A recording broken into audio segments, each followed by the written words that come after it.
para ello hemos invitado a tres investigadores, bueno, tres ponencias,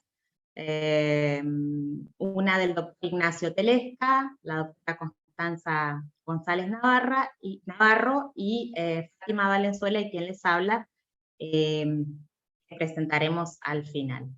Entonces, primero voy a dar la palabra a Ignacio Telesca y lo voy a presentar. Ignacio es doctor por la Universidad Torcuato Di Tella, doctor en Historia, pero también hizo estudios en Oxford, donde obtuvo su maestría. Entre 2010 y 2012 realizó un postdoctorado en la Universidad de Colonia, Alemania, como fellow de la Fundación Alexander von Humboldt, y actualmente es investigador de CONICET y docente en la Universidad Nacional de Formosa. Ignacio, bueno, tiene amplia experiencia en temas archivos. Hace un tiempo se dedica al estudio de Paraguay, y en ese contexto también realiza estudios sobre la cuestión jesuítica, la Compañía de Jesús, y los fondos jesuitas. Entonces, en esta oportunidad nos va a presentar el fondo de los jesuitas en el Archivo Nacional de Asunción. Así que le damos la palabra a Ignacio.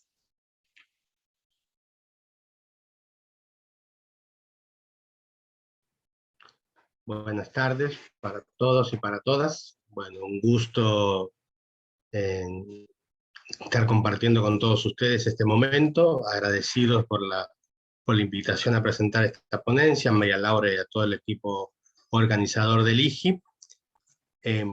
¿Puedo compartir o...?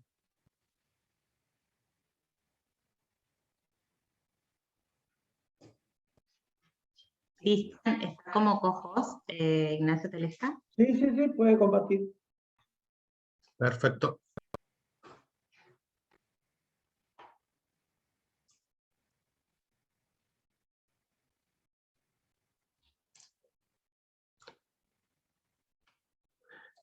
Bien. Bueno, yo puse lo del Fondo de los Jesuitas en el Archivo Nacional de Asunción entre aspas, porque de hecho no hay en sí un fondo llamado así Fondo de los Jesuitas, ¿no? Como que si uno quisiera encontrarlo, no lo va a encontrar. En parte quizás de mi experiencia, es un breve libro publicado, acá se ve mejor, sobre los documentos jesuíticos del siglo XVIII en el Archivo Nacional de Asunción. No es algo que sea, es decir, muy original, ¿no? Es decir, hay varias experiencias. Bueno, el Archivo Nacional de Asunción, creo que, bueno, estuvo Vicente compartiendo esta mañana. Es un placer trabajar ahí, tanto in situ como también a nivel digital, ¿no? Es decir, está en la página web de consulta en línea y se puede consultar una gran cantidad de documentación del archivo. Es decir, uno va al catálogo, busca el material y lo busca en línea y bueno, tiene acceso. Por supuesto, nunca es lo mismo estar presente que estar viéndolo en línea, sobre todo porque los documentos en línea están separados y cuando están en el archivo están todos juntitos, ¿no? En un mismo box o una misma carpeta, entonces uno puede ir viendo qué documento precede o continúa al anterior. Bien, lo que quería decir es que es decir, no es una experiencia que sea original, ni siquiera en el Archivo Nacional de Asunción, ¿no? Es decir, el hecho de ir buscando en el archivo documentación sobre un tema específico. Por ejemplo, tenemos esta obra de Norma Ibáñez de Yegros, que era la directora del archivo, que son los documentos de Quiquigó, que también estaban en el Archivo Nacional de Asunción, o también esta obra que hizo María Hilda Laguardia y Vicente Arrúa. Vicente Arrúa ahora es el director, que es licencias, peticiones, solicitudes y dispensas matrimoniales, también en el Archivo Nacional de Asunción. Todos más o menos conservan este mismo estilo de año, lugar, contenido, sección, N es nueva encuadernación, en qué volumen y en qué folios, ¿no? También el trabajo que hicieron Norma Ibáñez y Margarita Durán sobre una búsqueda de los documentos en guaraní en el Archivo Nacional de Asunción. Ellos lo que hicieron fue hacer un facsímil de cada documento, como está ahí en la imagen, y después un índice en donde está cada uno de esos documentos y bueno, y sobre qué trata el contenido. Perdón. Llegando al trabajo que yo hice, bueno, lo tengo que insertar, el libro es del 2006, dentro de mis investigaciones, ¿no? Es decir, la investigación de doctoral precisamente, cuando yo estoy encontrando, necesito buscar información en el archivo, y no hay precisamente un fondo jesuítico, como lo puede haber en el AGN, entonces uno tiene que empezar a buscar por todo el acervo documental qué documento se refiere precisamente a los jesuitas, ¿no? Y como yo quería trabajar el momento de la expulsión de los jesuitas, o sobre todo del momento post-expulsión, y cómo fue afectando eso a la provincia del Paraguay, entonces me concentré exclusivamente en el siglo XVIII. Por eso cuando empiezo a buscar, hago el vaciado de documentos a partir del siglo XVIII en adelante. Los catálogos del Archivo Nacional de Asunción, el catálogo de sección de historia está bastante desglosado, pero los demás catálogos, bueno, los de civil y judicial y testamentos también están bastante claros. El de nueva encuadernación o carpetas sueltas no están muy clarificado qué es de qué va cada uno de los documentos, ¿no? Entonces, es un catálogo guía, pero no significa que uno va a encontrar solo lo que te dice el catálogo, sino que puede encontrar muchísimo más. Es medio como el AGN, ¿no? Cuando uno va a trabajar jesuitas y se encuentra con ese tocazo de documentos, uno sabe, bueno, más o menos el periodo que es, pues no sabe qué es lo que va a encontrar. No hay un catálogo pormenorizado de cada uno de los documentos. Bueno, entonces eso hace que nos obliga a hacer un trabajito muy de buceo, muy lento, y hasta encontrar la documentación que uno quiere o que está buscando o que cree que es precisa. Por supuesto, cuando yo trabajo documentación jesuítica, me refiero casi exclusivamente a la documentación referida específicamente o producida por la compañía, por alguno de los sujetos, o referente a la compañía. Es decir, porque ciertamente hay un montón de otro tipo de información que lo podría uno utilizar, pero bueno, yo me refería exclusivamente a este sujeto. Lo empecé, por supuesto, como creo que empezamos todos, con una lectura bibliográfica y buscando cuáles son las referencias que se van utilizando del Archivo Nacional de Asunción, y después, lo que comentaba previamente, el vaciado de cada una de las secciones, un trabajito largo, y catalogando cada uno de esos documentos, y a la hora de trabajarlo, ponerle comentarios y transcribir algunos de las partes que me parecían más relevantes. En principio para mi trabajo, pero también más relevantes para los demás. Es decir, el modelo que utilicé fue el de Pastels, por supuesto, que me parece el más acorde con lo que yo quería.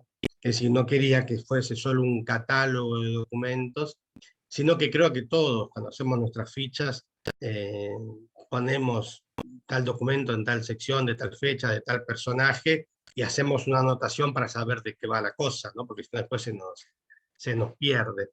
Entonces, a ese nivel, el modelo de Pastels y después Mateos, no, me resultaba muy interesante porque cuando me daba dónde estaba en el archivo de Indias, y después me comentaba de qué iba y en algún momento transcribe partes, ¿no? Pero, es decir, la intencionalidad, claro, porque todo el mundo hace este tipo de trabajos, la cuestión es por qué publicarlo, ¿no? O por qué tomarse el trabajo de añadir comentarios y transcripciones, que a veces no, para mi trabajo en específico, no, ni fu ni fa, diríamos. Entonces, yo quería compartir en este proceso los objetivos de esta investigación, o de esta publicación más que investigación. Primero era porque es necesario para mi investigación, ¿no? Eso es claro. Pero fundamentalmente, esto lo quiero compartir, es decir, el Archivo Nacional de Asunción era un acervo muy poco consultado para los estudios de la Compañía de Jesús en Paraguay. Claro, como uno tiene demasiada información en el AGN, como también tiene información en el AGI y también tiene información en Roma y en los distintos archivos jesuíticos en España, entonces pareciera que el ANA no le ofrecía demasiado. Y a lo mejor es cierto, a lo mejor no es que ofrezca demasiado material extra a lo que ya uno pueda llegar a tener en otros repositorios. Pero bueno, yo trabajaba Asunción, fundamentalmente el archivo de Asunción, y me parecía muy importante rescatar toda esta documentación que sí existía en Asunción, y fundamentalmente porque por alguna razón había quedado en Asunción y no se había ido a otro lado, ¿no? Después otro punto que también para mí era importante, la razón de la publicación, bueno, se publicó en Paraguay, ¿no?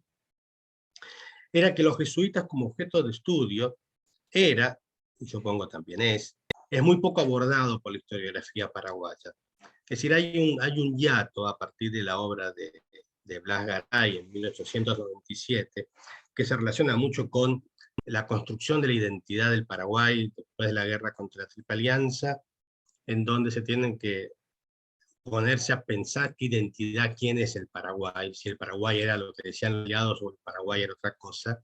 Entonces se tienen que debatir con la herencia jesuítica. ¿Qué hacer con los jesuitas? Claro, porque la acusación siempre era, bueno, estos paraguayos son todos bárbaros y se dejan dominar por tiranos, Francia, López, etcétera, porque fueron discípulos de los jesuitas que los dominaron y les enseñaron en la obediencia. Entonces, la intelectualidad paraguaya, posguerra en 1870, se ve la necesidad de responder ante ese argumento, y una de las respuestas es, bueno, que el Paraguay no deriva de los jesuitas, la idea que los indígenas después de la expulsión se fueron todos a la selva, pero Blas Garay en su obra, El comunismo en las misiones, que era el prólogo a la obra de Del Techo, la historia del Paraguay, es lo que va a decir no solo que el Paraguay no le debe nada a los jesuitas, sino que los jesuitas no se inspiraron en la cultura guaraní, sino que es un experimento traído de Juli e instalado en Paraguay.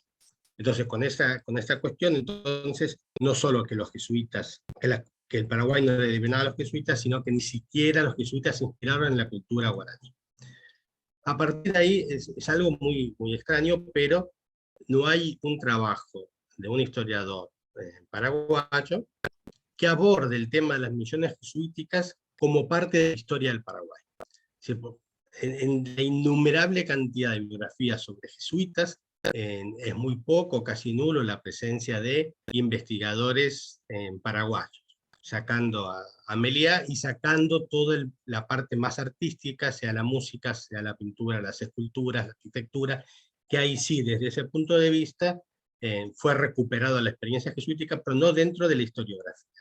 Entonces, para mí, también la publicación de esta obra, en los primeros años del 2000, era una necesidad también de instalar el tema de la Compañía de Jesús en Paraguay, y sobre todo la experiencia del colegio, con sus estancias, con su población esclavizada, con todo lo que implicaba la educación de la élite en Asunción, de instalarlo en la agenda historiográfica del Paraguay. Cuando me invita María Laura a presentar este trabajo, uno dice, bueno, no es nada del otro mundo, sí me puse a pensar bastante sobre el por qué lo había hecho, ¿no? Por qué había publicado este trabajo, y entre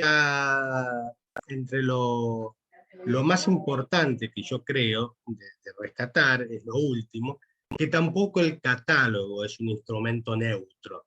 Es decir, no solo es decir, el historiador pone ya su mirada, su lente, su ideología en la construcción de su relato historiográfico, que sino incluso mismo en la construcción del catálogo como un instrumento, uno ya se ve todo puesto en el mismo, ¿no? Por supuesto que se incorpora todo lo que uno va encontrando en el acervo del archivo, sin lugar a duda, pero lo que se valoriza, lo que se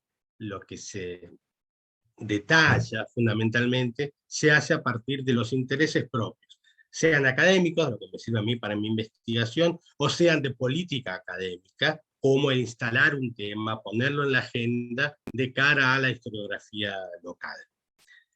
Bien, esto es lo que yo quería compartir de mi experiencia con ustedes, y bueno, y seguimos conversando sobre la misma después de las otras ponencias.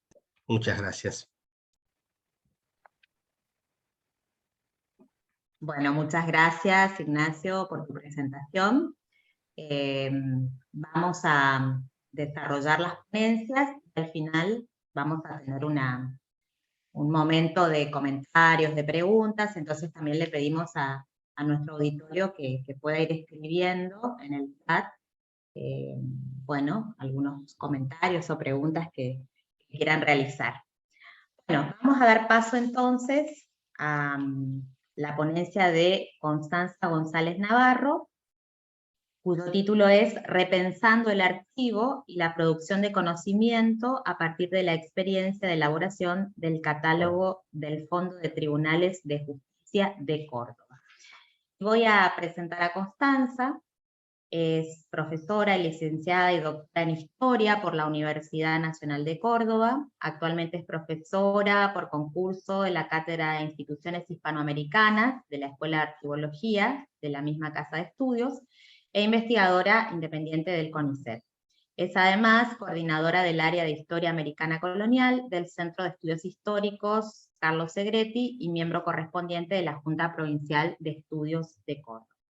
Bueno, su campo de estudio se ha concentrado en la sociedad y economía coloniales de los siglos XVI y XVII, con especial atención en la población indígena. Formas de trabajo y relaciones interétnicas, acceso a la justicia y resistencia en los segmentos medios. Bueno, Constanza tiene numerosas publicaciones y creo que hoy nos va a hablar de uno de sus últimos trabajos. Así que le damos la palabra a Constanza. Bueno, gracias María Laura. Buenas tardes a todos y bueno, muchísimas gracias por haberme invitado, a vos, María Laura, y bueno, y a todo el equipo del IGI, que, bueno, con el que siempre mantenemos comunicación e intercambio. Voy a iniciar la presentación compartiendo pantalla, ¿puede ser? Vamos a ver.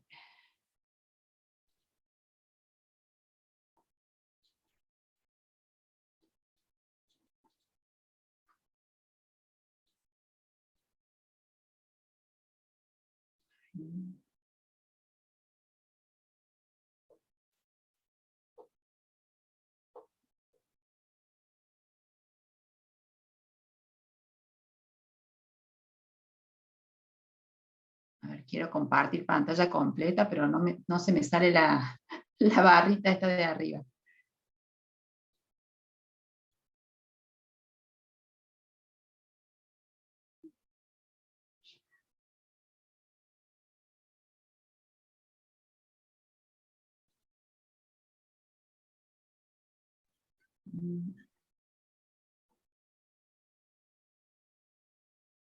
Discúlpenme mi falta de...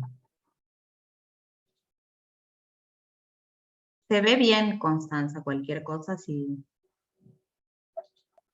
Sí, lo que pasa es que se ve al costado, ¿verdad? Claro, se ven las diapositivas al costado y después en el centro.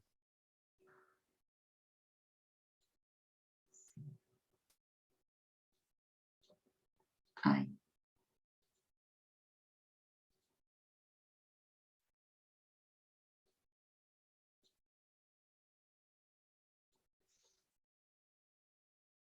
Bueno, ahí doy inicio entonces. Bueno, esta ponencia tiene por objeto presentar el recorrido realizado por el equipo de investigación a mi cargo para la elaboración de los catálogos del Fondo de Tribunales de Justicia, correspondientes al periodo comprendido entre 1574 y 1655. El trabajo se enmarcó en dos proyectos colectivos, uno desarrollado con el apoyo de la Agencia Nacional de Promoción Científica y otro de la Universidad Nacional de Córdoba. Estos proyectos tenían originalmente por objeto, primero, dar cuenta de las prácticas sociales y jurídico-institucionales, los saberes y los agentes que dieron lugar a la producción, ordenamiento y conservación del Fondo Judicial del Archivo Histórico de la provincia de Córdoba. Y como segundo objetivo, elaborar una base de datos multinivel de los procesos judiciales coloniales, que más tarde serviría de materia prima para los catálogos que hoy presento. Esta experiencia de investigación y catalogación ha permitido además, a la luz de estas reflexiones que estamos haciendo en este workshop, repensar el lugar que se le asigna a la producción de ciertos conocimientos que provienen de disciplinas como la archivística, la paleografía y la diplomática, aún consideradas por muchos como simples auxiliares de la historia.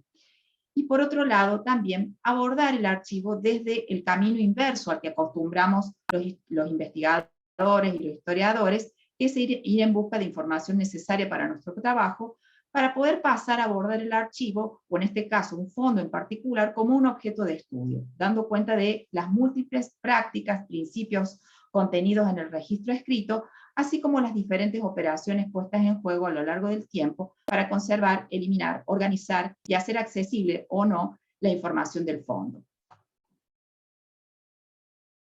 La composición del equipo de trabajo ha sido interdisciplinario, compuesto por investigadores formados y en formación con experiencia en el trabajo con los procesos judiciales coloniales. En una primera etapa, en este equipo, digamos, de investigación, estuvo presente el doctor Silvano Benito Moya, que es técnico archivero y es historiador, Romina Grana, que es lingüista, Gabriela Parra Garzón y Noelia Silvetti, que provienen más de la especialización en el área de la paleografía, Andrea Giomi, que es conservacionista. Y en una segunda etapa, digamos, la composición del equipo varió un poco, tuvimos también la codirección de la doctora Romina Grana, y se incorporaron otros miembros como el licenciado Eduardo Gull, Valeria Yarza y Justo Tapia, que estaban en etapa de formación. Constanza, te interrumpo Sí. un poquito. ¿Vos estás usando porque tenés que ir marcando o no? Sí, estoy pasando. Ah, porque no se movió desde la primera. Ah, perdón.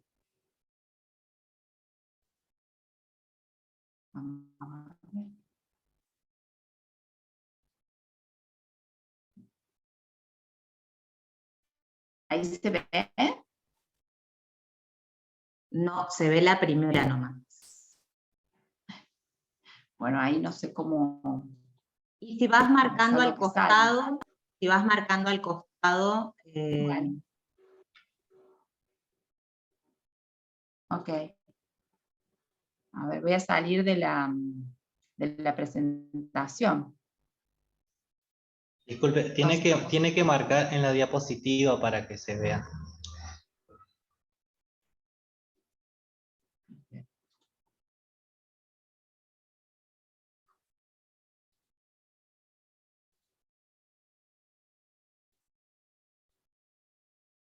Bueno, allí se ve. Y ahí se ve integrantes del equipo. Bueno, lo dejo ahí al costadito para no estorbar la presentación. Bueno, hemos de decir que hasta ahora el Archivo Histórico de la provincia solo contaba con dos grupos de índices, dos tomos que abarcaban los procesos comprendidos entre 1574 y 1882, confeccionados a partir de criterios fijados por la Ley Orgánica de Tribunales en 1882. Su elaboración estuvo parcialmente en manos de los escribanos que entregaron los procesos al Nobel Archivo General de Tribunales, que empezó a funcionar a fines del siglo XIX, y también de empleados del archivo, bajo la dirección de su primer director, el doctor Luis Gil. y con la colaboración de Monseñor Pablo Cabrera, que era un historiador local con un vasto conocimiento de los documentos contenidos en este fondo. Los índices mencionados son manuscritos en papel, están organizados de forma cronológica, consignando títulos de los procesos, escribano a cargo y nombre del juez. Si bien son un instrumento de búsqueda muy útil, poseen no pocos errores de interpretación y transcripción, atribuibles seguramente a la rapidez con que el Archivo General de Tribunales tuvo que organizar el enorme volumen de documentación recibido de manos de los escribanos. Y por otro lado, a la carencia de formación paleográfica por parte de quienes llevaron a cabo la tarea. Con posterioridad a los mencionados, se elaboró otro índice, el más utilizado actualmente, que fue puesto en circulación en 1930. Se trata de un catálogo mecanografiado que organiza la información contenida en los antiguos índices de forma alfabética y siguiendo un criterio onomástico de actor por la causa. Los problemas derivados de este criterio organizativo solo permitían la búsqueda por actor. Fueron parcialmente subsanados con la publicación de Carolina Ferrero en 2006, cuyo trabajo consistió en realizar la transcripción de las carátulas de los procesos judiciales de principios de fines del siglo XVI y hasta 1660. Este aporte, sin embargo, reprodujo los errores de las carátulas confeccionadas entre fines del siglo XIX y principios del siglo XX. Aquí es cuando nosotros, digamos, nos planteamos esta posibilidad de pensar en nuevos catálogos, ¿no? Los catálogos son, como bien decía recién nuestro colega Telesca, son también instrucciones de lectura de los documentos, ¿no? Que van dirigidos a ciertos usuarios, en este caso abogados, a jueces, a escribanos. Y fueron elaborados muchas veces por personas anónimas, pocas veces citadas, y que no siempre los historiadores nos ocupamos de conocer, digamos, de tener un conocimiento, ¿no?, de su autoría. Ellos condicionan nuestras búsquedas y también nuestras opciones de investigación, a menos que, como ocurre en muchos casos, decidamos realizar una búsqueda manual y a veces faraónica al interior de un fondo o de una serie. Hemos querido entonces, a partir de este trabajo, llenar esta carencia de herramientas para la investigación que no solo puedan facilitar el acceso a la información, sino que contribuya a ampliar el espectro de búsqueda y evitar, además, la manipulación innecesaria y repetida de los documentos, caracterizados por su gran antigüedad y vulnerabilidad. La descripción multinivel que nos propusimos nos obligó a introducirnos en el contenido de cada uno de los procesos para poder llenar de manera fidedigna los campos. De allí la importancia de haber contado con un equipo conformado por investigadores provenientes de distintas disciplinas. La documentación correspondiente a la Administración de Justicia está agrupada en el fondo denominado Tribunales de Justicia, bajo las asignaturas Escribanías 1, 2, 3, 4 y Escribanía de Crimen. Estos subfondos culminan en 1882, momento en que este conjunto de documentación pasa a conformar el Archivo General de Tribunales. En efecto, la ley de 1868 produce la expropiación de los oficios de escribanos y la ley orgánica de tribunales de 1882 determina que los documentos que estaban bajo custodia de estos escribanos pasen a conformar el Archivo General de Tribunales, es decir, pasa la documentación de los procesos judiciales y también de los protocolos de escribanos. Este traspaso paulatino producirá un movimiento de los procesos en virtud de su encuadernación, nueva foliación y caratulación por mano de los empleados de archivo, ya que los escribanos pocas veces entregaron el material correctamente inventariado, y sobre ello hay numerosas quejas del primer director del archivo. Ahora bien, acá vale que nos preguntemos, ¿qué es un catálogo o qué consideramos un catálogo? Si tomamos la definición de Antonia Heredia Herrera, definimos a un catálogo como un instrumento de descripción que incluye las representaciones ordenadas e individualizadas de los documentos de archivo que forman parte de una serie, de una colección, o son resultado de una agrupación documental en razón de un tema. Ahora bien, al momento de abordar la documentación producto de la Administración de Justicia, se presentan distintos problemas que fuimos resolviendo etapa a etapa, ¿no? En una primera etapa, uno de los problemas fue definir el fondo, la naturaleza del fondo. Si estábamos hablando de un fondo judicial, si se llamaba fondo de escribanías, lo cual implicó ahondar en la historia del fondo, es decir, dar cuenta de este proceso por el cual los escribanos públicos, y a veces los escribanos de número, porque muchas veces ambos cargos estaban solapados en la misma persona, fueron los custodios de este acervo documental a lo largo de los siglos, y de qué manera, bueno, esa custodia pasó a manos después del Estado provincial. Fue así que a través de ciertos consensos y discusiones también al interior del equipo, donde el rol también del doctor Benito Moya fue fundamental por su formación archivística, nos llevó a definir a este fondo como un fondo funcional, es decir, definido por la función, que era administrar justicia. Y ahí pasamos al segundo problema, que fue definir el órgano productor. Allí teníamos que definir, bueno, quién era la institución que en ese momento administraba justicia, quién tenía la vara de justicia.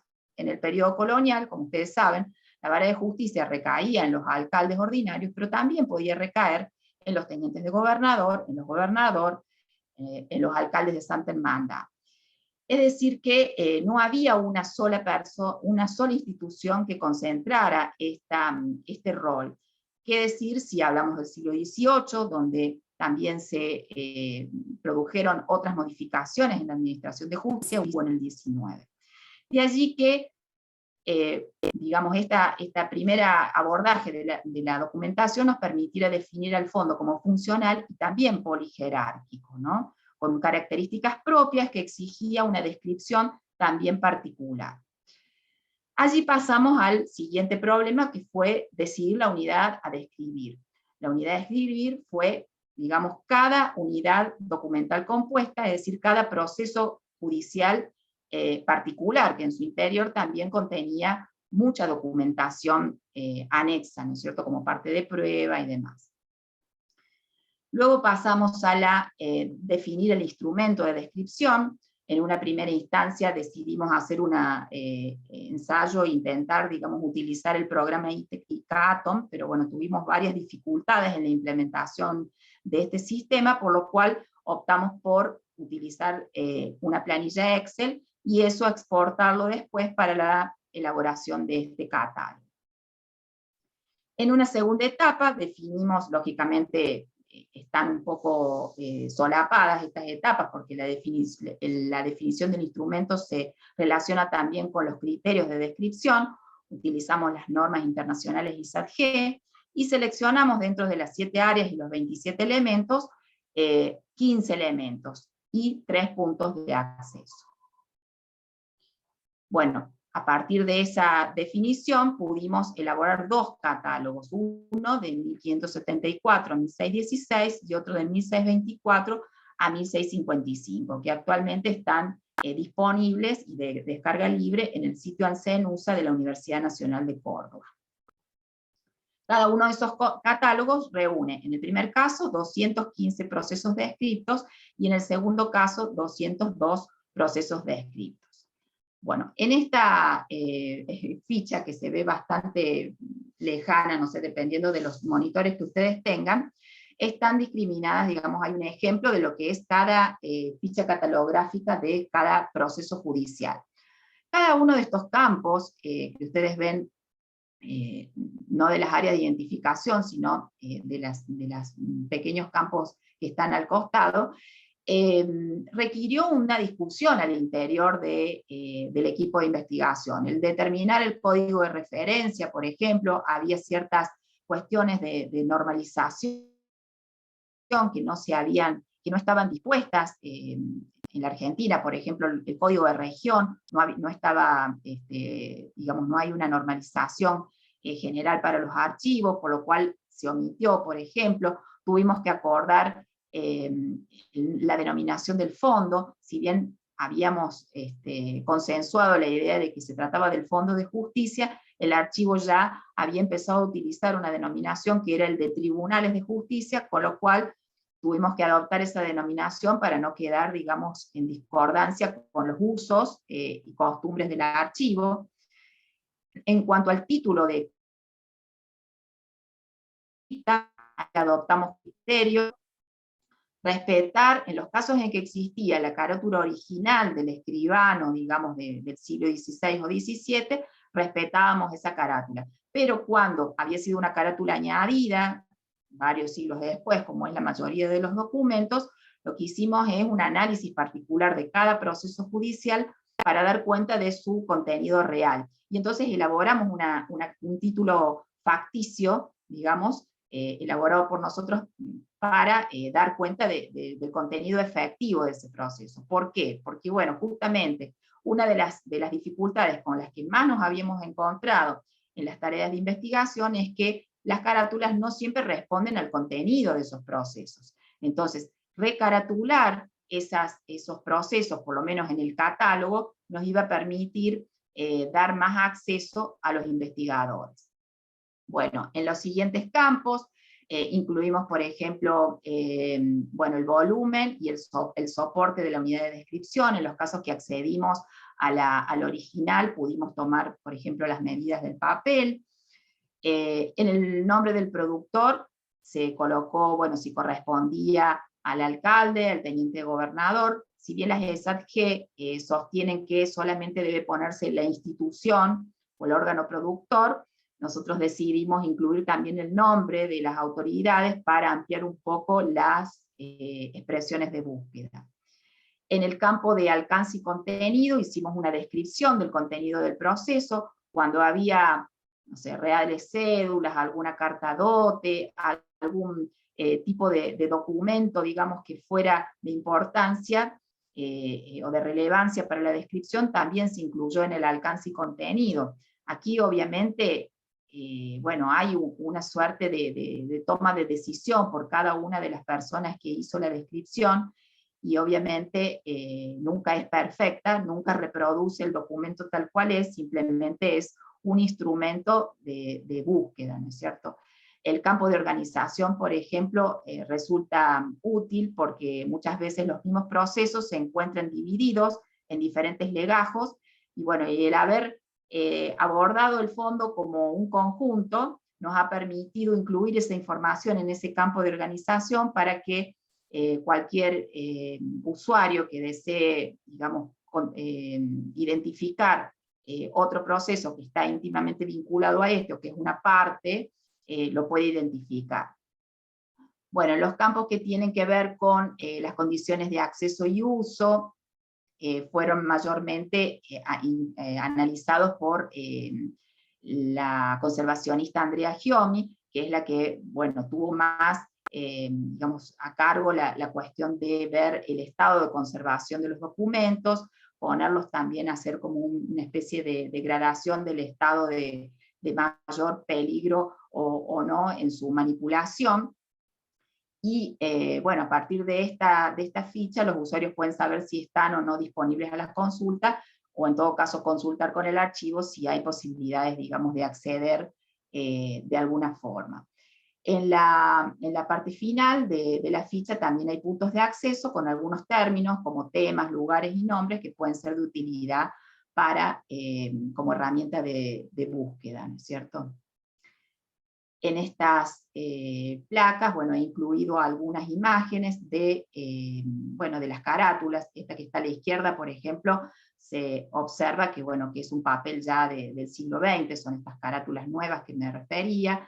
La que está a su derecha es una carátula original, pero que, bueno, en todos los casos han tenido muchas intervenciones, ¿no? Las carátulas son un poco este síntoma, este síntoma del paso del tiempo y de las diferentes manos por las que han atravesado estos procesos judiciales y que han recibido caratulaciones y recaratulaciones y foliaciones e intervenciones sucesivas, ¿no?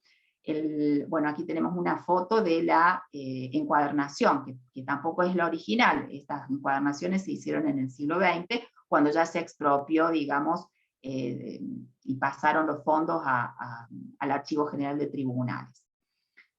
Estas carátulas, por ejemplo, ya son del último legajo de las escribanías, el 579, a partir de 1883 ya tenemos otra división de los distintos subfondos, porque, bueno, se configura lo que es el Poder Judicial, ya, digamos, más contemporáneo, con una estructura muy diferente a la que tenía en el periodo colonial, y por lo tanto también cambian la configuración de cada uno de los subfondos y las denominaciones, lógicamente. Bueno, en esta otra placa tienen también para ver las características de estos legajos que contienen los procesos, algunos problemas, ¿no es cierto?, de conservación, de daños, las grafías. Bueno, en esta placa está uno de nuestros primeros trabajos, que es el trabajo al que se refería Roxana Boisados en la anterior presentación, sobre los estudios, digamos, un poco de las condiciones de producción, ordenamiento y conservación de este fondo, y que posibilitaron después poder tomar este trabajo de la catalogación con mucho más conocimiento y una base más sustentable. Bueno, para ir cerrando, me parece importante retomar esta definición de Antonia Heredia Herrera, que definía el catálogo como un instrumento de descripción. Esta definición es claramente correcta, pero entiendo que no devela su completo alcance ni la multiplicidad de decisiones y conocimientos que implica llevarlo a cabo, ¿no? En efecto, la elaboración de un catálogo, de un fondo, o una porción de un fondo de origen colonial como el de justicia, pone en juego un conjunto de operaciones y de procesos que requieren el trabajo interdisciplinario, aportar saberes y experiencias, crear consensos, formular criterios de descripción y crear contenidos que den cuenta cabal de la unidad descripta. Elaborar un catálogo implica la participación de un equipo interdisciplinario, como decía, para la descripción de unidades documentales, pero también ahondar en los sistemas de registro de lo escrito a través del tiempo, en las formas y principios particulares que sirvieron para codificar y ordenar la información por parte de los agentes de la administración colonial, descubrir los criterios de selección y conservación documental, las convenciones archivísticas y las políticas de almacenamiento a lo largo del tiempo. El producto generado permite romper, al menos parcialmente, con la matriz colonial que le ha dado origen, y habilita nuevas lecturas, no las únicas, lógicamente, haciendo accesibles a los consultantes un conjunto de información que de otra manera quedaría absolutamente oculto o atrapado en las tramas y sistemas de clasificación y organización del pasado. Un catálogo es un instrumento de búsqueda, es también una guía de lecturas posibles sobre el cuerpo de documentación descrito y constituye la vía indispensable para permitir el acceso real a la información que debe habilitar no unas pocas, sino muchas líneas de investigación. Esa ha sido la intención del proyecto trazado y esperamos que pueda ser completado o ampliado en las porciones que restan del fondo. Bueno, muchas gracias.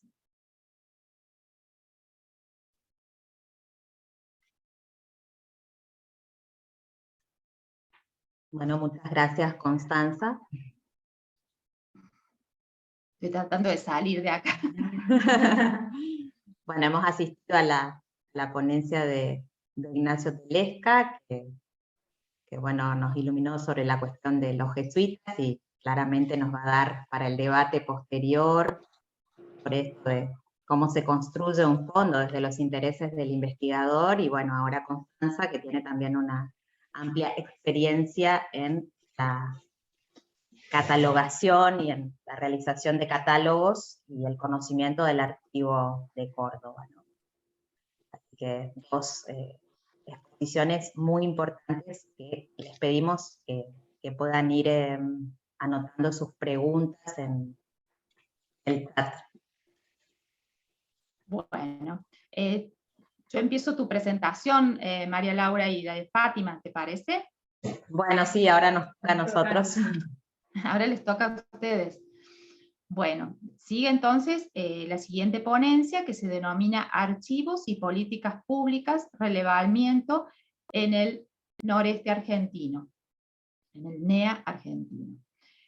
Bueno, voy a hacer una breve presentación. A ambas investigadoras las conozco ya hace mucho tiempo.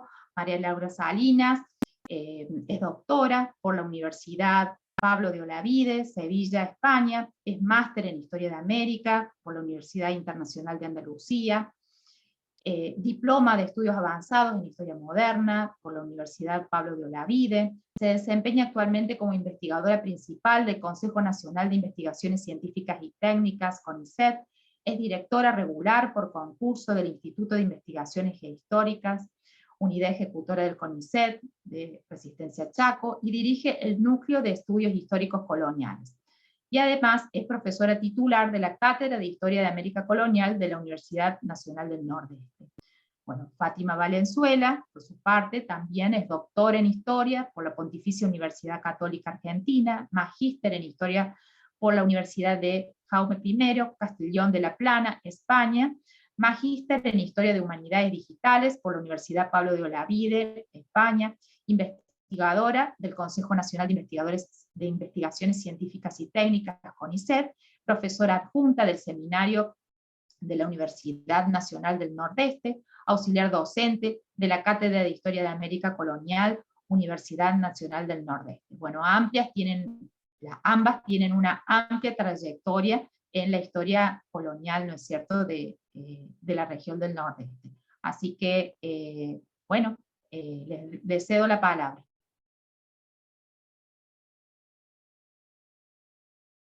No sé si corre. Sí, bueno, estábamos viendo si corre la... Ahí se observa que corra la diapositiva. Sí. Bueno, está entonces. Bueno, muchas gracias, Constanza.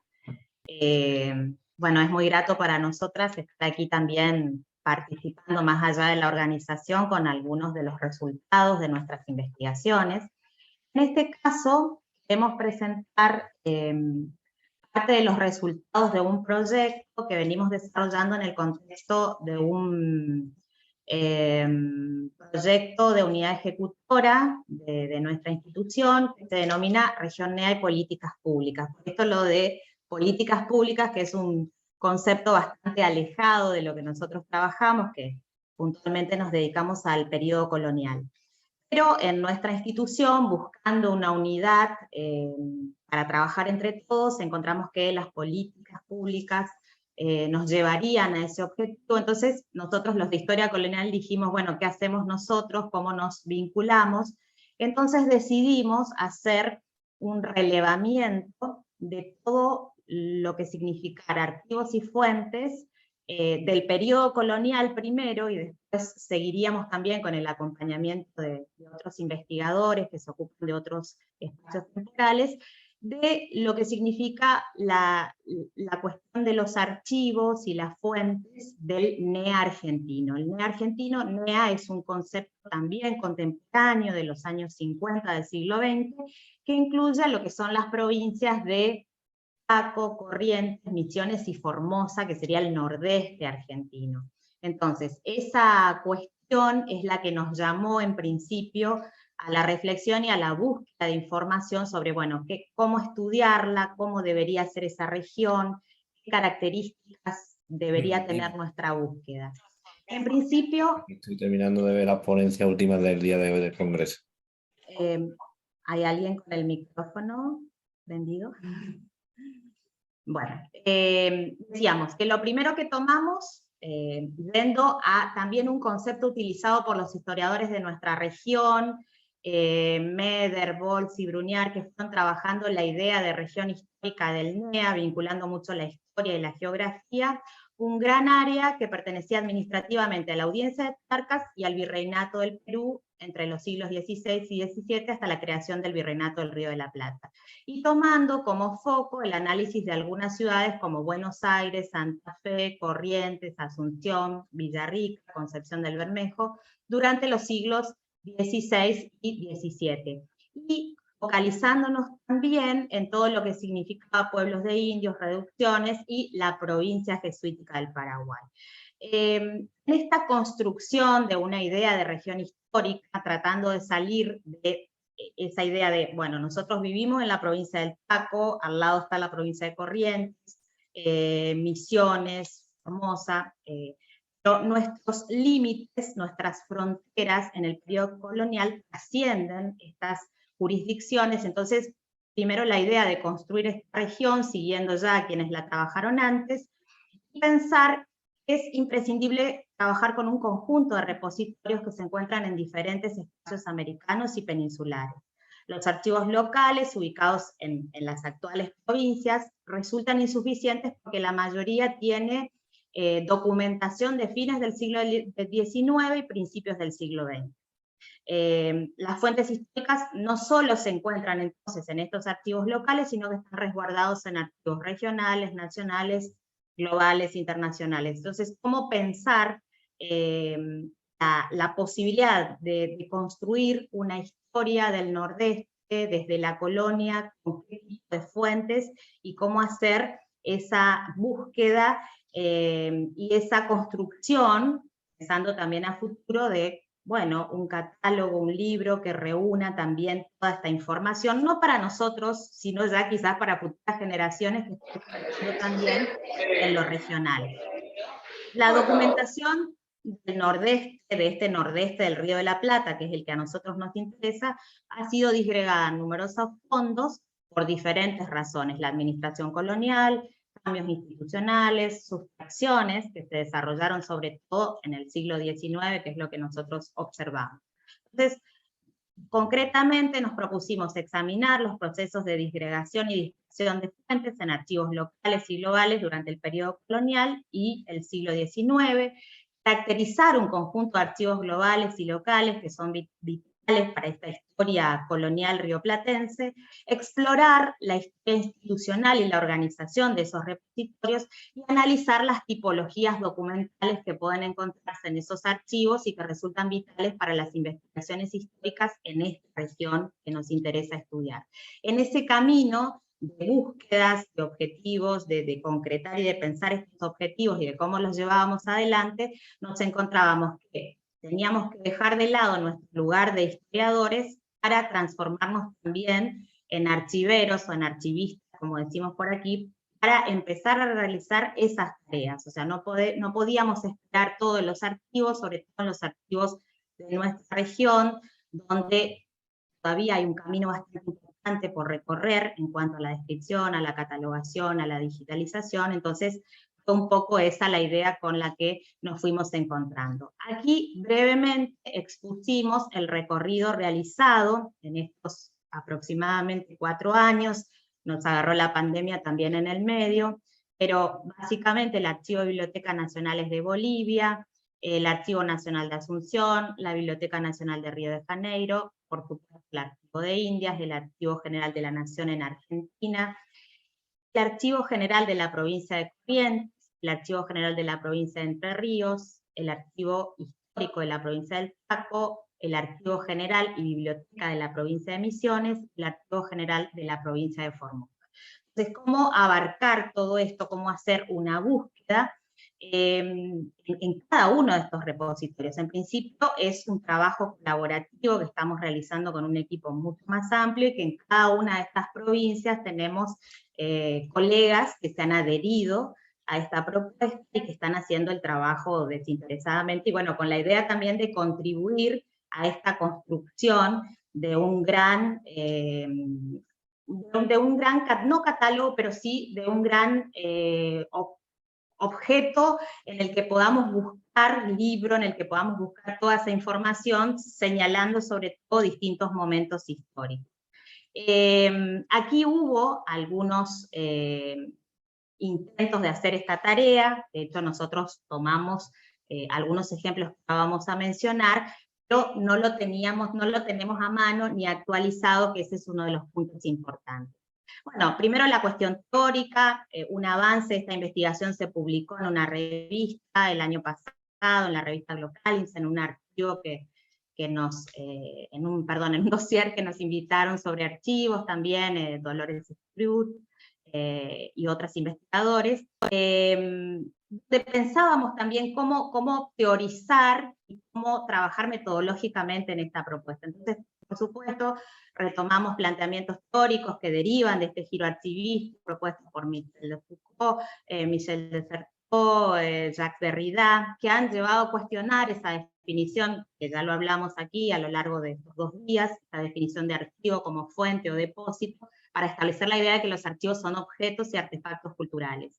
En ese sentido, entendemos al archivo como un sujeto de estudio por derecho propio, lo que supone un punto de inflexión y la necesidad de historizar nuestra comprensión de la naturaleza y la gestión de los archivos, siguiendo también algunos autores como De Vivo. Entonces, por supuesto, en esta búsqueda de teoría también seguimos a Lila Caimari, esta idea del giro archivístico y la interpelación a los historiadores, esto de reflexionar sobre los archivos y los repositorios dando cuenta de los procesos de reconstrucción y esa azarosa construcción del corpus documental, y la interpelación permanente a los historiadores colonialistas que se han preocupado, creo yo, hemos escuchado a lo largo de esta tarde también, por examinar la configuración de estos archivos. Decíamos hoy, necesitamos esa pausa de ser historiadores para pensar también cómo hacer para construir nuestras propias prácticas y trabajar en esos archivos, ¿no? Hoy nos decían a la mañana algo muy interesante los que trabajan en el Archivo de Indias, los agentes del Archivo de Indias, que bueno, el historiador debe también preocuparse por sus fuentes, el archivero no está para eso, entonces también nos pareció interesante retomar algunas de esas ideas para pensar cómo nos posicionamos, porque un poco la idea de este workshop era también el diálogo entre historiadores y archivistas para empezar a generar nuevas prácticas, nuevos diálogos y entender nuestro trabajo como colaborativo. Decíamos que en el Nordeste existieron antecedentes de esto y destaco el trabajo de Ernesto Meder, donde él hizo un relevamiento de los fondos documentales de los archivos de la región nordeste argentina y de Asunción del Paraguay, que es el modelo que tenemos hasta ahora y un poco lo que quisimos seguir completando, bueno, de cuáles son los archivos, qué tipo de información tienen, quiénes los dirigen, qué fondos hay.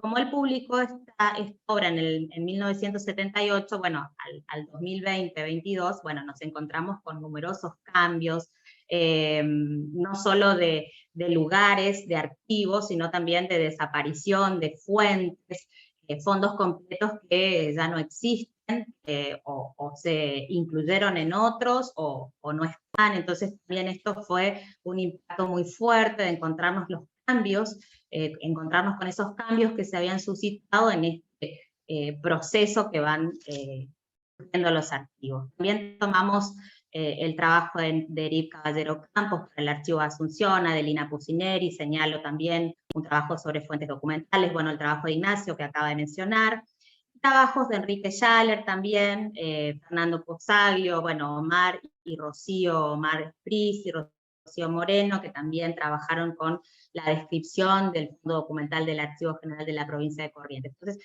en este camino, buscando esa cuestión, tratamos de encontrar algunas líneas para insertarnos en ese camino. Trabajamos también con sistemas de información geográfica, en lo que Fátima se va a detener un poco más, a tratar de visualizar cómo se dio esa dispersión de fuentes en archivos locales y globales. Entonces pensamos en una circulación interna, una circulación externa, y cómo se fue dando ese proceso de ese circuito de documentos, ¿no? En los siglos XVI y XVIII esa circulación de documentos fue también en los espacios americanos una forma de gobernar y asegurar el control entre España y América, y esa compleja red de instituciones y jurisdicciones que funcionaron en esta región produjo, por supuesto, una gran masa documental. Entonces, no sé si podré acercar, pero más o menos lo que fuimos haciendo, bueno, las vías, la circulación de la información desde Buenos Aires hacia Sevilla, desde Charcas hacia lo que nosotros llamamos Nordeste, que es el Nordeste rioplatense, la circulación desde el Nordeste hacia Charcas, desde Charcas hacia Sevilla, de ese Nordeste hacia la Audiencia de Buenos Aires, y también la circulación desde el Nordeste hacia Sevilla, ¿no? Como todos esos espacios de circulación que se daban allí. La circulación fue una de las causas que generó la dispersión de los papeles de este nordeste del Río de la Plata. Este proceso natural repercutió en la composición de los fondos en los archivos constituidos entre los siglos XVIII y XIX. Y en este aspecto señalamos el caso del coleccionismo en el siglo XIX, estas prácticas culturales que instalaron esta idea de las colecciones documentales que se formaron con el objetivo de acceder al pasado, por lo que el paso del siglo XVIII al XIX se inaugura con esta etapa de búsqueda, recolección y tráfico de documentos. Y el ejemplo que identificamos mayormente es el caso de la colección de Pedro de Angelis, adquirida por la Biblioteca Nacional de Río de Janeiro y la Biblioteca Mitre. A partir de aquí sigue Fátima. Bueno, en relación con lo que señala María Laura, lo que tratamos de observar es esa relación local y lo global, tratando de estudiar y analizar cuáles son las series y la historia institucional de cada uno de los archivos, observando las particularidades de nuestros archivos provinciales o locales y ver qué documentación hay dispersa en otros archivos que en esta discusión entre lo local y lo global, el historiador colonial tiene que trabajar con fondos de diversos archivos y complementar las lecturas. Lo que hicimos fue trabajar con cada uno de los archivos, viendo qué series documentales son fundamentales para los historiadores que trabajan en el nordeste colonial. Para mencionar, en el caso del Archivo de Indias, bueno, más que nada analizamos su historia institucional, ya trabajada anteriormente en el workshop, no vamos a repetir su historia, pero solo señalar de que trabajamos o observamos que en dos fondos o dos secciones del archivo hay mayor documentación referida a nuestra región. Nos referimos sobre todo a la sección 5, la sección 6 del Archivo de Indias, más que nada documentación que proviene de la Audiencia de Charcas, de la Gobernación de Buenos Aires, y otras instituciones generales, organismos metropolitanos, pienso en el caso del Consejo de Indias y Casa de Contratación. En el caso del archivo y la Biblioteca Nacional de Bolivia, es un archivo muy rico, uno de los más ricos que hay para el Cono Sur, que guarda y reserva, es decir, resguarda documentación para Bolivia, Argentina, norte de Chile, sur de Perú y Paraguay. Y en el caso de nuestra región nos encontramos que justamente los expedientes están en la colección Colonia, específicamente en expedientes coloniales, en donde nos encontramos con un conjunto de documentación ya trabajada por algunos historiadores de nuestra región, pero los expedientes civiles y criminales de la Audiencia de La Plata son los más ricos, y ahí nos encontramos una cantidad de legajos, ya sean juicios, visitas, pleitos, que fuimos relevando para que sean estudiadas a futuro por otros historiadores.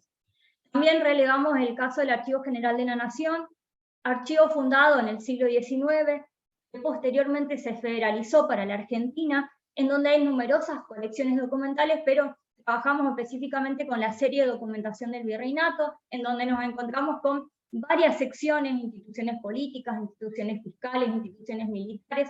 Observamos qué naturaleza tiene la documentación que yace en el AGN, específicamente que refieren más que nada al siglo XVIII, a la configuración del virreinato del Río de la Plata, y fuimos detectando una serie de documentos que son vitales para trabajar a futuro del AGN. También, bueno, hicimos el relevamiento en la Biblioteca Nacional de Río de Janeiro, más que nada pensando en qué características tiene la colección de Pedro de Angelis, que convergen alrededor de 2.785 volúmenes impresos y 1.291 documentos manuscritos, mayormente atienden a la documentación jesuítica del Paraguay, sumamente relevante y que ha sido estudiados en algún momento, y en el caso del Archivo Nacional de Asunción, también fuimos relevando cuáles son las series más importantes, ya pienso en la sección Historia, sección Nueva Encuadernación, sección Propiedades y Testamentos, la sección Civil y Judicial, los libros de Hacienda, las actas del Cabildo, por ejemplo, y por otro lado, relevamos la documentación de algunos archivos que son de nuestra región, como el caso del Archivo General de la Provincia de Corrientes, considerado uno de los más ricos para nuestra región, más que nada conserva documentación entre 1588 y 1810,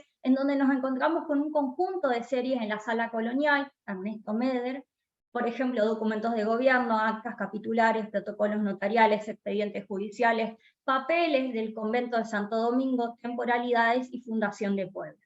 Por otro lado, relevamos también el caso del archivo de la provincia de Santa Fe, un archivo muy rico, que en alguna parte, alguna de las documentaciones está en línea. Este archivo se fundó en 1921, pero posteriormente se transformó en 1861 como archivo general, y en este caso relevamos la documentación que están en algunos fondos como Cabildo, por ejemplo, Contaduría, Justicia, entre otras cuestiones. En cuanto a los archivos más contemporáneos, solo destaco la cuestión de que los archivos de las provincias de Entre Ríos, Chaco, Misiones, Formosa, contienen más documentación contemporánea. En el caso del Chaco, por ejemplo, la documentación que yace o que se conserva refiere a 1874, casi la fundación de la ciudad de Resistencia, y no tiene documentación colonial. En el caso de los otros archivos también fuimos relevando qué documentación hay. Bueno, y un poco para cerrar, queremos mencionar que esto indudablemente es un trabajo que venimos haciendo entre muchas personas, pero en el camino nos fuimos encontrando con otros proyectos, y por eso quiero señalar brevemente lo que estamos haciendo en el Archivo Histórico de la provincia de Corrientes, donde nos encontramos con toda la serie de expedientes judiciales, que está conformada por 323 tomos que no están catalogados, o sea, solamente están encuadernados y ordenados por un criterio cronológico. Y hoy cuando veíamos los documentos de constancia que tienen, bueno, una información del escribano, que tienen algún tipo ya de organización, el Archivo de Córdoba tiene otro tipo de estructura y también de características de sus fondos, aquí en Corrientes son solamente cuadernos de toda la documentación agrupada y encuadernada. Entonces uno consulta siglo XVII, justicia, y allí se encuentra de todo, ¿no? Hay expedientes judiciales, pero también hay documentos de gobierno, hay visitas, sesiones de encomiendas, testamentos, o sea, en ese conjunto se encuentran un montón de cuestiones. Entonces lo que estamos haciendo es un trabajo en conjunto con el director del archivo y el vicedirector, de digitalización, una digitalización que estamos haciendo nosotros, y a la vez de descripción y catalogación. Para eso, por supuesto, no es un trabajo que nos hemos largado a hacer sin ningún tipo de conocimiento, sino que hemos estado tomando algunos cursos, hemos incorporado también a Silvano Benito Moya como nuestro guía en muchas cuestiones para la organización de esa descripción, incorporando también a los archivistas de nuestra institución para tratar de ver cómo el historiador sale de su lugar de historiador para trabajar también en este aporte, si se quiere, que bueno, no es solo para nosotros, sino también para el futuro, ¿no? Y bueno, en este camino estamos, llevamos digitalizados ya unos 30 tomos, lo que se hizo en 2 años, o sea que este es un trabajo que nos va a llevar mucho tiempo, pero ya tenemos estos primeros tomos catalogados, descriptos, y bueno, la idea es que esto después sea un catálogo, ¿no?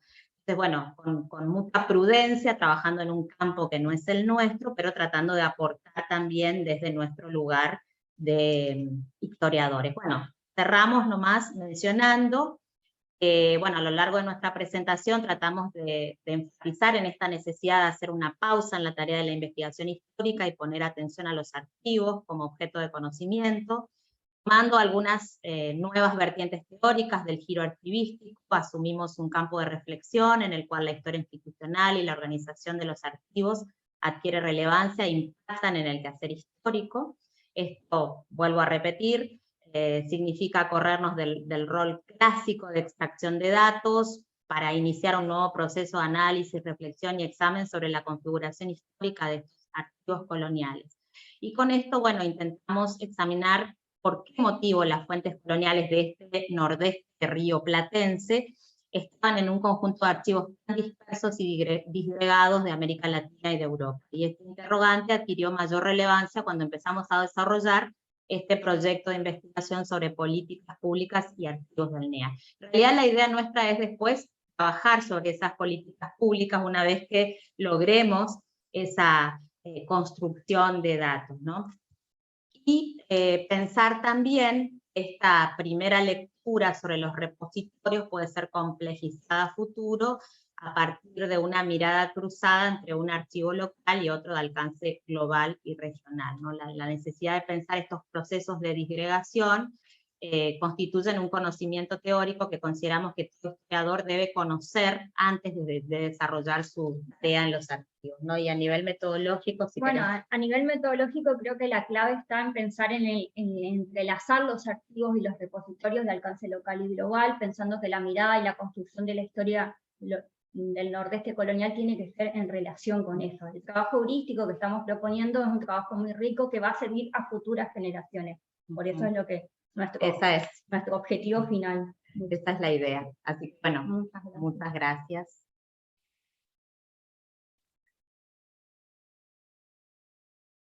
Y bueno, es cierto que nosotros, yo era la coordinadora moderadora. Bueno, entonces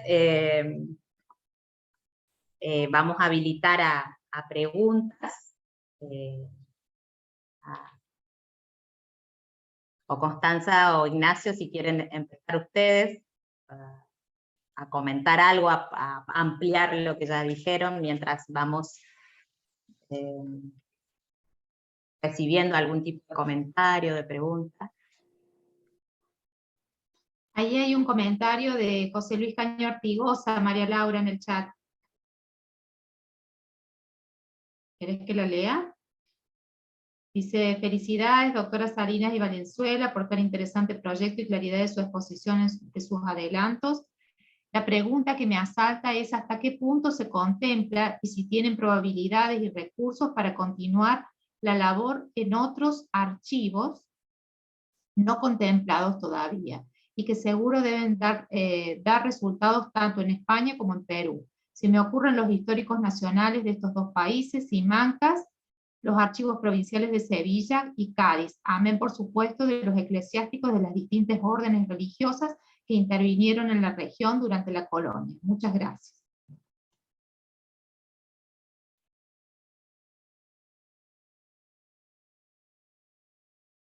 Y no sé si respondemos o esperamos a otras. Bueno, hay muchas felicitaciones ahí también y agradecimientos. Bueno, no sí, veo otra pregunta. Indudablemente lo que nos señala José Luis es clave, ¿no? Nos faltan un montón de archivos. Eso que presentamos es una selección y en algún punto lo que es posible en este momento para nosotros. Sin dudas nos falta lo que él menciona, archivos de España, de Perú, hay numerosos lugares, archivos donde aparece indudablemente la región del Río de la Plata, el Nordeste, y bueno, información de ese tipo. Creo que es inabarcable, pero es un primer intento. Fondos no tenemos, porque él creo que puso algo ahí de fondos, salvo esto que es un PUE, el Proyecto Unidad Ejecutora, que nos ayudó muchísimo, pero se está terminando. Entonces también eso nos limita, pero creo que hemos podido avanzar bastante gracias a ese proyecto, ¿no? Así que muchas gracias por la pregunta. Me parece, María Laura, que bueno, en el caso de ustedes, mío también, y veo de Ignacio Telesca, que bueno, somos gente que proviene del campo de la historia y ha incursionado en esta tarea de escribir ciertos fondos documentales, entonces como una tarea en paralelo a las investigaciones, por eso es como que es un trabajo que tiene mucha magnitud y por ahí requeriría realmente conformar equipos con mucha gente para poder manejar este volumen de documentación y describirlo como corresponde. En el caso nuestro, esta descripción nos llevó mucho tiempo, y eso que ya veníamos trabajando hace mucho tiempo también con los documentos desde una perspectiva más histórica, digamos, no pensando en la formación de un catálogo, de manera tal que, bueno, eso no implica desalentar el trabajo, pero bueno, requiere mucho, un volumen de gente importante y en lo posible interdisciplinario, porque no todos tenemos los mismos saberes y las mismas experiencias y demás, entonces es imposible, digamos, conocer y manejar todo. Simplemente eso. No se te escucha, Ruth. Estás muteada, Ruth. Veo que está ahí hablando, pero no sé si está hablando con nosotros. Me parece que no, que ella está hablando nomás ahí. Sí, Constanza, y lo que más temor nos da, aprovecho también a comentarlo, porque hay muchos archiveros, archivistas aquí presentes, es introducirnos en un campo que no es nuestro, ¿no? Entonces, siempre lo decimos con mucha prudencia y desde nuestro lugar de historiadores, ¿no? Porque también nos encontramos con el mundo de la descripción, de la catalogación, de las normas que no son nuestro campo, ¿no? Entonces, tenemos archiveros dentro del equipo que nos ayudan en este proceso.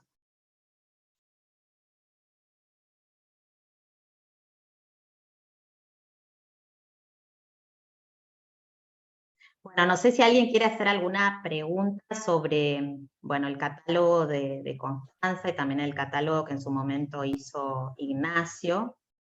Acá Caroline pregunta si puede habilitarse el micrófono para que ella pregunte. Sí, sí, sí. Los que quieran, me parece que ya en esta instancia podemos hacer un diálogo más.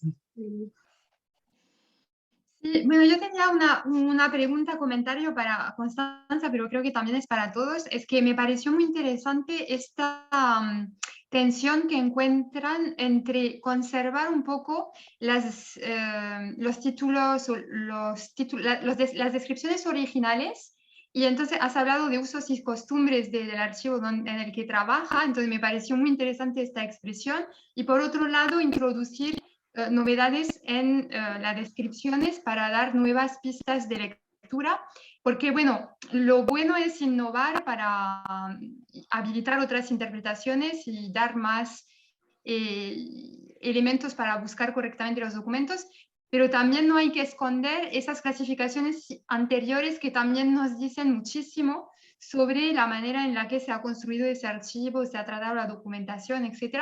Entonces, me parece que siempre hay una tensión entre esos dos polos, ¿no? Y cómo lo resuelven, y lo has explicado, pero si podría desarrollar, pues, muchas gracias.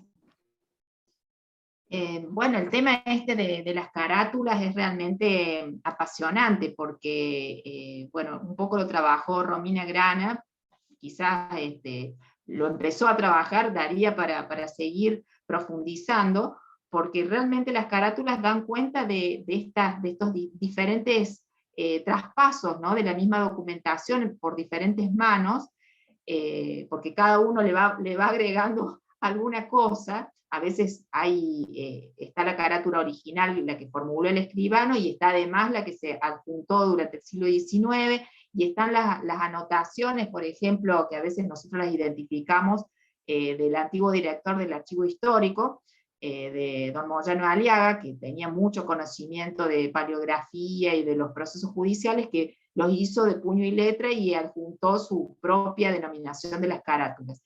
Entonces, bueno, hubo mucha discusión en torno a esto, y justamente cuando elaboramos la ficha dijimos, por lo menos conservamos la que era original, en los casos de que había sido producida por el propio escribano, y la pusimos entre comillas, y entre corchetes pusimos la que correspondería a nuestra propia elaboración, que tiene que ver con el contenido real del proceso. Lo ideal hubiera sido colocar todas las carátulas, pero bueno, iba a generar digamos, mucha confusión en el uso del catálogo, ¿no? Sería más otro tipo de trabajo, me parece que requeriría ir analizando ese proceso, e inclusive el tema de las foliaciones, que también tiene mucho que ver con la historia de cómo ese proceso fue siendo manipulado, utilizado. Una vez se puede encontrar 3 o 4 foliaturas dentro del mismo documento, y a partir de esos distintos ordenamientos armar otras formas de lectura del mismo proceso judicial, ¿no? De cómo se fue ordenando a través del tiempo, de qué intervenciones se le hicieron. Bueno, creo que es múltiple. Y yo pensaba tanto en tu trabajo como en el de Roxana, en todo el bloque que estuvo antes, que todas remiten mucho al trabajo de Anna Stoller. Y yo en realidad arribé a estas lecturas de Stoller después de haber recorrido esta experiencia del archivo, ¿no? Porque ella trabaja, bueno, con los archivos de Indonesia y demás, y yo me veo muy reflejada en toda esa lectura, si bien es otro panorama, ¿no? Pero bueno, fue más que todo a través de este trabajo en el archivo y de tratar de reconstruir la historia del fondo, ¿no? Ver estas continuidades a lo largo del tiempo que se prolongan más allá del periodo independiente con una forma, con una fuerza que es increíble a nivel de las instituciones.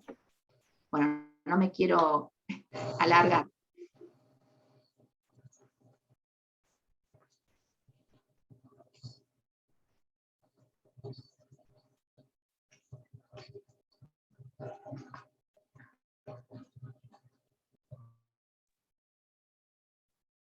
Bueno, yo le preguntaría a Ignacio también sobre lo que él trabajó, que, bueno, yo creo que ese catálogo que hiciste hace bastante ya ha sido muy significativo para todos los que quisimos buscar algo referido al tema jesuitas, más allá de que el fondo en sí no existe como tal, ¿no? La pregunta que yo te hago es, ¿cómo con el paso del tiempo fuiste, o por lo menos viste la vinculación entre lo que hiciste con lo que hay de jesuitas en el resto de los otros archivos, ¿no? Como para encontrar esa vinculación, o algo que identificaste luego de hacer ese catálogo, ¿no? Ciertamente la mayor parte de la documentación jesuítica está en el AGN, ¿no? De la región, por eso de inventariar lo que había en la compañía y justificar la expulsión. En cambio, lo que hay en el Archivo Nacional de Asunción se refiere mucho más a los embates que tuvieron los jesuitas con las élites locales, por ejemplo, la revuelta de los comuneros en sí, ¿no?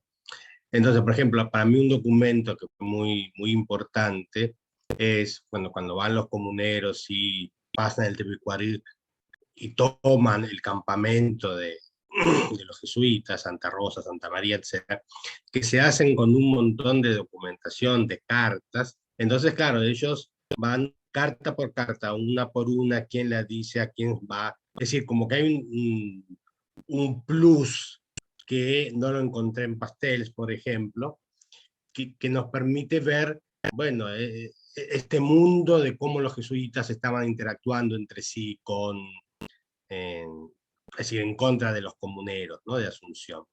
Es decir, ese tipo de documentación es lo que es más rico.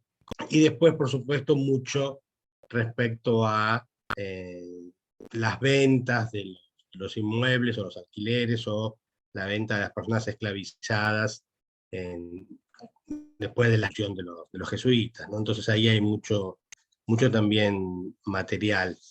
A ese nivel se complementan, así, no siempre es la misma información, sino que se complementa con lo que yo estuve viendo tanto en el AGN como en el AGI en Sevilla, ¿no? Es decir, es un plus, es algo más que se añade a la investigación que nosotros tenemos, que me imagino lo mismo se puede hacer con el archivo de Corrientes, también tiene una cantidad de información sobre jesuitas, que se puede ir poniendo en un mismo catálogo y decir, bueno, esto es lo que hay sobre jesuitas en Corrientes. Claro que esto es mucho más chiquito que lo que ustedes están proyectando, ¿no? Es decir, porque uno puede hacer el mismo estudio que ustedes hacen solamente enfocado en la jesuita o tema indígenas, es decir, buscar un solo tema y ver cómo esa información se fue viajando por los distintos lugares y cómo se fue archivando, ¿no? En cada uno de estos repositorios. Creo que la experiencia es interesante, es decir, ver esos recorridos, esas interconexiones, puede dar mucho de sí. Yo no lo hice todavía, ¿no? Pero línea se abre.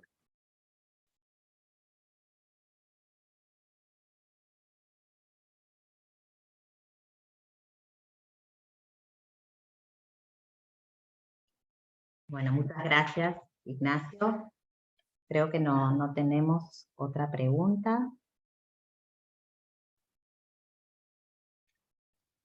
Bueno, entonces, de esta manera damos por cerrada esta sesión. Agradecemos mucho la participación de Constanza, de Ignacio, la posibilidad de compartir estas experiencias de catalogación en el archivo. Bueno, y también el campo de historiadores que también acude a la arquivología, ¿no? En el caso de Constanza es profesora en la carrera de archivística, que tiene una vinculación quizás más directa también con el mundo de los archiveros. Bueno, entonces daríamos paso a la a la última actividad del evento, que estamos perfectos en hora, sería